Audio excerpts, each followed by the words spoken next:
हथुआ का धरोहर धीरे धीरे समाप्ति के कगार पर है। दूसरे शब्दों में कहें तो समाप्त हो चुका है। आपको बता दें कि यही दशहरा का जब दिन होता था तो आज से 10 साल पहले जाएं तो पशुओं का विशाल मेला लगता था, जिसमें घोड़ा, खच्चर, गाय, बैल बिक्री के लिए कई राज्यों से लोग लेकर आते थे और बिक्री करते थे, और मात्र 10 दिनों में लोग करोड़ों का फ्लो होता था पैसों का। और हथुआ के जो लोग थे, सैकड़ों परिवार होगा कि वो कुछ कमाई करता था। ये सारी चीजें अब धीरे धीरे समाप्त हो गई है। दूसरे शब्दों में कहें तो उसका अस्तित्व भी जमीनी स्तर पे कहीं आपको मिलेगा नहीं देखने के लिए। इसी मुद्दे पे बात करने के लिए हमारे साथ एक वरिष्ठ पत्रकार हैं, नाम संजय स्वदेश है, कि आखिर किनके उदासीनता के कारण आज ये हथुआ का जो पशुओं का एक विशाल मेला था, एक धरोहर के रूप में माना जाता था, वो पूर्ण रूप से समाप्त हो गया है।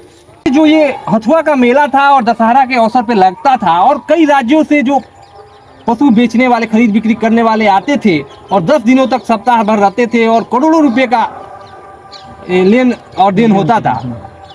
क्या कारण रहा कि ये पूर्ण रूप से समाप्त हो गया? पहली बात यह कि समाज में बहुत बदलाव आया हुआ है। अब गौ पालक पहले की तरह रहे नहीं, लोग घरों में गौ पालन नहीं कर रहे हैं।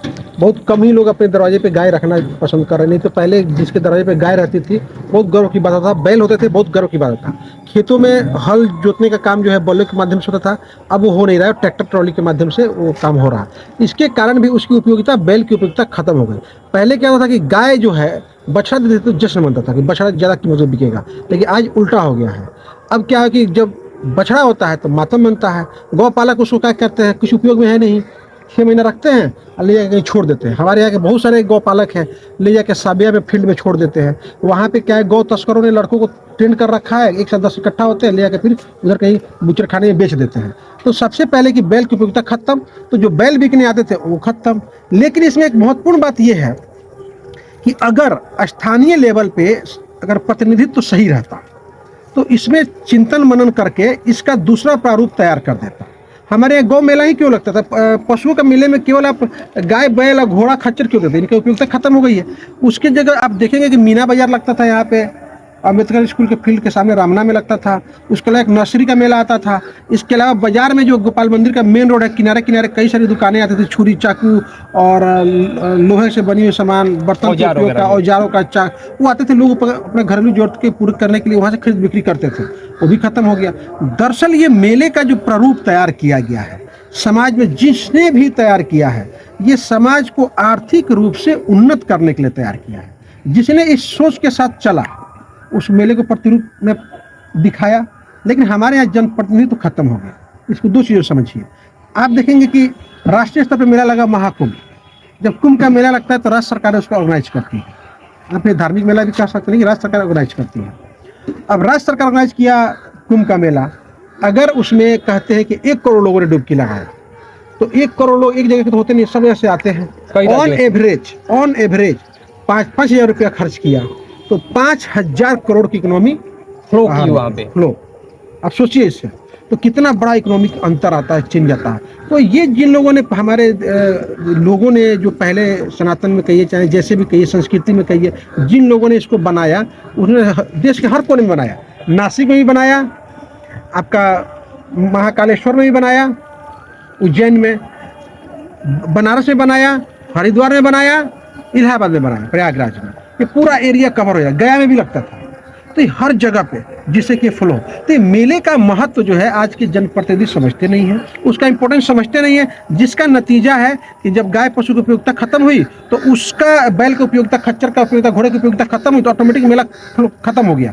तो उनको ये चाहिए था कि कुछ दूसरा चीज़ इस पर सोच करके इसको किसी और मेले के रूप में रूपांतरण कर देते, लेकिन ऐसी सोच लोगों में थी ही नहीं और आज के जनप्रतिनिधि में नहीं है।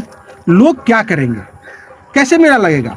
मुर्गा भात खा करके, वोट दे करके अयोग्य लोगों को चुन देते हैं। 500 रुपया वोट दे करके चुन लेते हैं। अब सोचते हैं कि समृद्ध करेगा, कोई नया कंसेप्ट ला देगा, ऐसा संभव नहीं है। लेकिन एक बात है कि गाय की उपयोगिता जो बोल रहे हैं, आज भी गाँव में गाय है, ऐसा थोड़े है। आज भी बहुत सारे शौकीन लोग हैं। ये है कि उपयोगिता जो है, घोड़ों की उपयोगिता कम हुई है, लेकिन शौकिया आप जाइए सोनपुर मेले में, वहाँ तो आज भी आते हैं। सुनिए, सोनपुर मेला की जहाँ तक बात है, विश्व प्रसिद्ध मेला था, लेकिन अभी वहाँ पे पहले जैसा मेले की रौनक नहीं रही। पशुओं की बिक्री में पहले से रौनक नहीं रही। यहाँ पे जो बात आप कर रहे हैं ना गाय की, देखिए यहाँ के मेले में गाय का बिक्री बहुत कम होता था।